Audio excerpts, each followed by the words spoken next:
فصل‌های 4 و 5 توسعه ذهن حرفه‌ای و پذیرش عدم قطعیت. سلام به همگی و خوش اومدید به کانال. خیلی خوشحالم که اینجا هستید. تو این ویدیو فصل‌های 4 و 5 کتاب معامله‌گر منظم اثر مارک داگلاس رو بررسی می‌کنیم.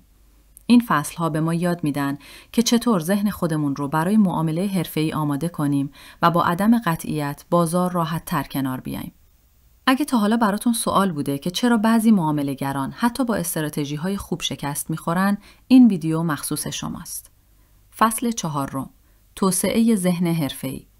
مارک داگلاس تاکید می‌کنه که معامله‌گران حرفه‌ای نتایج معامله رو شخصی نمی‌کنن. هر معامله فقط یک رخداد احتمالیه. هیچ معامله ارزش یا هویت فرد رو تعیین نمی‌کنه. احساسات مثل ترس و طمع کنترل میشن، نه حذف. مثال عملی: یک معامله‌گر تازه‌کار بعد از یک سود کوچک فکر میکنه کنترل بازار دستشه و اعتماد به نفس زیادی پیدا میکنه. او حجم معامله بعدی رو بالا میبره، اما بازار خلاف انتظارش حرکت میکنه و تمام سود و حتی بخشی از سرمایه اولیه را از دست میده. در همین حال معامله‌گر حرفه‌ای با آرامش به پلن خودش پایبنده. او میدونه هر معامله یک رخداد احتمالیه و نتیجه آن هیچ تأثیری روی ارزش شخصی او نداره. کنترل احساسات. کنترل احساسات یکی از کلیدی ترین مهارت هاست. ترس باعث میشه معاملات زود بسته بشن یا از فرصت ها جا بمونیم. طمع باعث میشه حجم معامله زیاد بشه و ریسک غیر ضروری ایجاد بشه.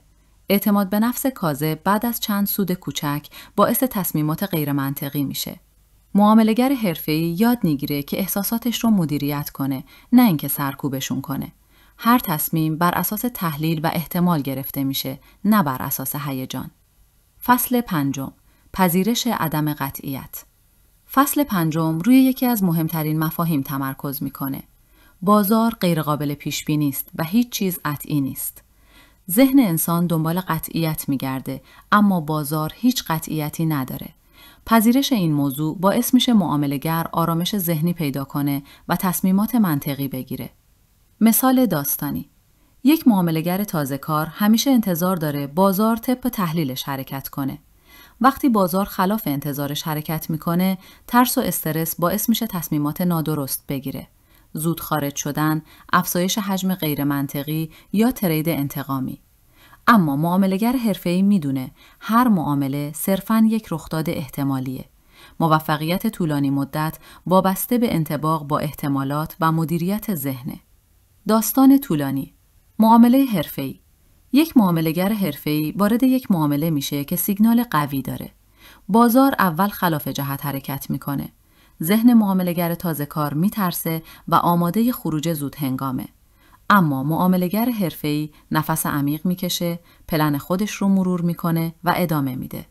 چند ساعت بعد بازار به سمت تحلیل او حرکت میکنه و معامله سودآور میشه. این داستان نشون میده که صبر و کنترل ذهن تفاوت بین شکست و موفقیته.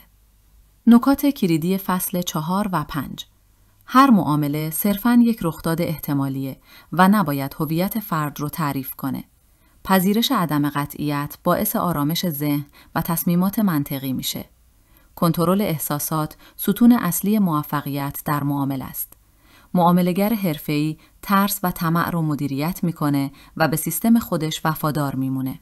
حتی با بهترین تحلیل‌ها نتیجه همیشه غیرقابل پیش بینیه. مهم نحوه رفتار ماست. ممنون که تا اینجا همراه من بودید. اگر این ویدیو براتون مفید بود حتما لایک کنید، سابسکرایب کنید و زنگوله رو بزنید تا ویدیوهای بعدی رو از دست ندید. نظراتتون رو برامون بنویسید و کانال رو دنبال کنید تا خلاصه‌های بیشتری از کتاب‌های ترید و نکات معامله‌گری حرفه‌ای داشته باشید.